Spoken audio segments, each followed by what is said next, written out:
কি রে? বাবা বল। বাবা শ্রীমতীকে দাও। আর এক বছর তো টুম্পা ছিল, এবছর শ্রীমতী এলো কেন? বাবা টুম্পার বিয়ে হয়ে গেছে। কেন? টুম্পার বিয়ে হলো কেন? তুই কিছু ওকে বলিসনি? ওর বাবা 1 লাখ টাকা চেয়েছিল, এই টাকা দিতে পারিনি। বেশি দাঁত কেলাস না। ওটা তোরই দোষ ছিল। সারা বছর কি করছিলিস রে যে তুই মাত্র 1 লাখ টাকা দিতে পারিসনি?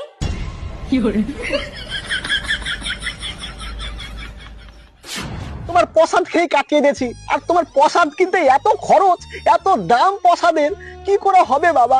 ওদিকেই আমার সব টাকা চলে গেছে। আমার প্রসাদ আবার কি রে? তুচ্ছ মানব। মদ গাঁজা বিভিন্ন চুল্লু এগুলা। তোরা নিজের শখ আহ্লাদের জন্য মদ গাঁজা খাবি আর বাবার প্রসাদ বলে চালিয়ে দিবি, তোরা পাপে ভস্ম হয়ে যাবি। ওগুলো তোমার পছন্দ নয় বাবা। না, আমি শুধু গঙ্গার জল আর বেলপাতায় সন্তুষ্ট। তোরা ভুল ভাবিস। এবার ক্ষমা করে দাও। এবার থেকে ও সব ভুলে নেশা ভান না করে তুই কাজে মন দে, দেখবি 1000 টুম্পা তোর পিছনে লাইন দিবে। ঠিক আছে, মন দিয়ে কাজ কর। তথাস্তু।